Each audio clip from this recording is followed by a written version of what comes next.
warahmatullahi wabarakatuh. Bagaimana kabarnya anak-anak pada hari ini? Semoga semuanya dalam keadaan sehat dan tetap semangat ya. Sebelum kita masuk ke dalam pembelajaran hari ini, alangkah lebih baiknya bila kita berdoa terlebih dahulu agar proses pembelajaran kita pada hari ini dapat berjalan lancar dan ilmu didapatkan dapat bermanfaat. Amin. Pada saat kalian berolahraga, pastinya tubuh kalian akan mengeluarkan keringat kan? Nah, pernahkah kalian berpikir kenapa sih tubuh bisa mengeluarkan keringat? Untuk menjawab pertanyaan tersebut, silahkan anak-anak simak penjelasan berikut.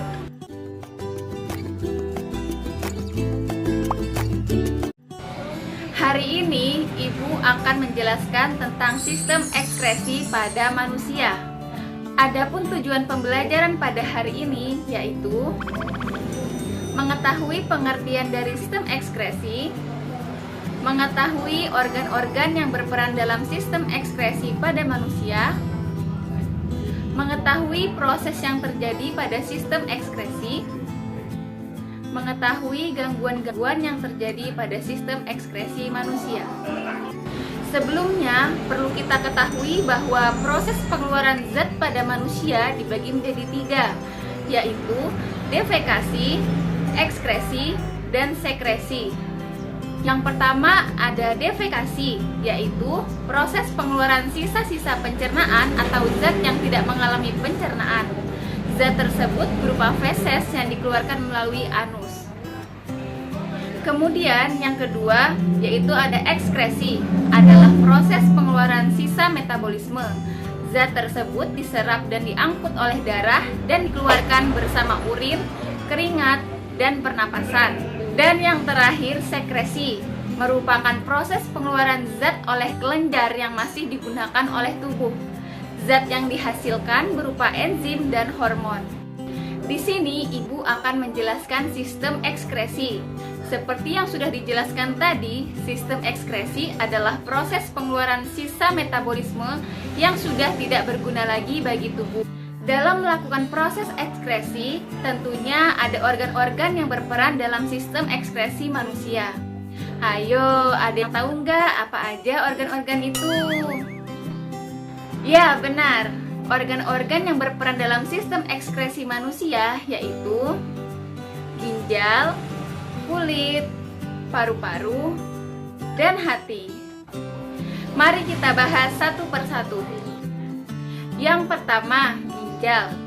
Ginjal adalah organ ekskresi yang paling utama karena ginjal berfungsi untuk nyaring zat atau metabolisme dalam darah. Ginjal berjumlah sepasang di dalam tubuh. Ginjal berperan dalam proses pembentukan urin yang melewati beberapa proses. Kira-kira bagaimana ya prosesnya? Adapun proses dalam pembentukan urin yaitu yang pertama, proses filtrasi, merupakan proses penyaringan darah. Pada tahap ini, zat-zat sisa metabolisme akan disaring dan akan menghasilkan zat yang harus dibuang tubuh. Proses filtrasi akan menghasilkan urin primer atau filtrat glomerulus yang mengandung urea, air, glukosa, dan garam. Proses filtrasi dilakukan oleh glomerulus ginjal. Proses yang kedua yaitu reabsorpsi, merupakan proses penyaringan kembali urin primer. Tahap ini terjadi ketika urin primer pada kapsula Bowman akan mengalir menuju saluran pengumpul.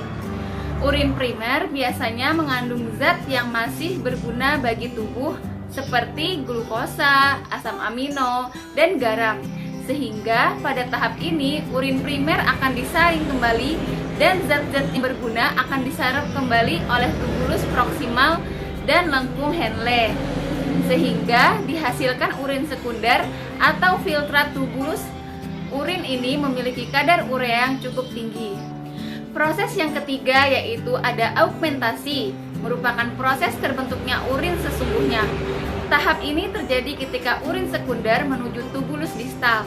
Proses ini merupakan proses penyusunan urin sesungguhnya, yang mana hanya akan mengandung urea, amonia, sisa metabolisme protein, dan zat racun yang tidak dibutuhkan oleh tubuh. Selanjutnya, urin akan menuju ductus collecting dan bermuara di rongga ginjal. Nah, jika kandung kemih telah kosong, maka urin akan menuju kandung kemih melalui ureter, kandung kemih atau vesika urinaria, dan kemudian ke uretra. Lanjut pada organ yang kedua, yaitu kulit. Kulit adalah organ terluar dari tubuh yang melapisi seluruh bagian tubuh manusia. Kulit berperan dalam sistem ekskresi. Kulit memiliki beberapa lapisan. Ada yang tahu nggak apa aja lapisan-lapisan kulit? Ya, benar. Kulit memiliki 3 lapisan, yaitu epidermis, dermis, dan hipodermis. Yang pertama ada epidermis, tersusun atas sel-sel yang hidup dan sel-sel yang mati. Sel-sel mati terletak di lapisan paling luar epidermis dan selalu digantikan oleh sel-sel baru. Epidermis mempunyai bagian-bagian seperti stratum corneum, stratum lucidum, stratum granulosum, dan stratum germinativum.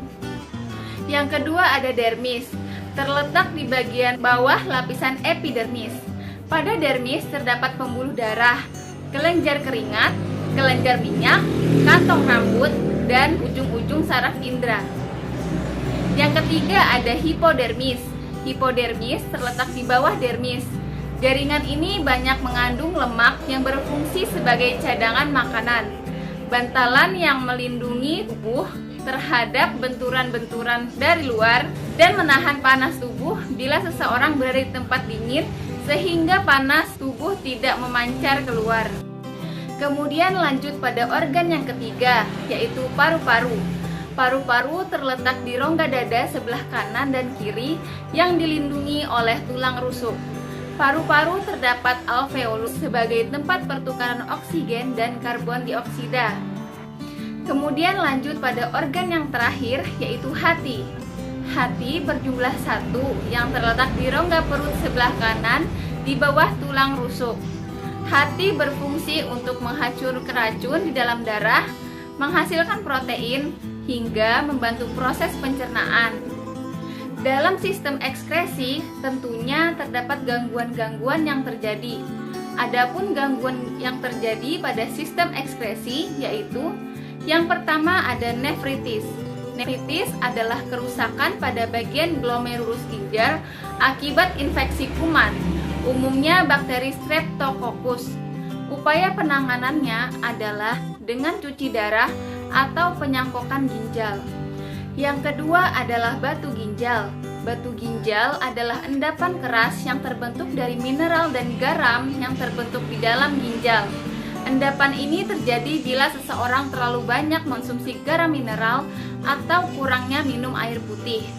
Untuk pencegahannya yaitu dengan banyak mengonsumsi air putih dan mengurangi mengonsumsi garam mineral. Yang ketiga adalah albuminuria. Albuminuria adalah suatu kondisi di mana urin mengandung sejumlah protein dalam jumlah yang terlalu banyak. Yang keempat adalah hematuria. Hematuria adalah kencing berdarah. Darah di dalam urin ini dapat disebabkan oleh berbagai penyakit, mulai dari infeksi saluran kemih, penyakit ginjal, hingga kanker prostat. Yang kelima ada skabies. Skabies merupakan penyakit kulit yang sangat gatal, disebabkan oleh infestasi dan sensitasi terhadap parasit. Yang keenam ada biduran. Biduran adalah ruam kulit yang umumnya dipicu oleh banyak hal, termasuk makanan tertentu, obat-obatan, dan stres. Yang ketujuh ada asma. Asma adalah penyakit jangka panjang pada saluran pernapasan yang ditandai dengan penyempitan dan peradangan saluran napas. Yang kedelapan ada TBC atau tuberkulosis yang juga dikenal dengan TB. Adalah penyakit paru-paru akibat kuman Mycobacterium tuberculosis. Yang kesembilan ada pneumonia. Pneumonia adalah peradangan paru-paru yang disebabkan oleh infeksi. Yang kesepuluh ada hepatitis.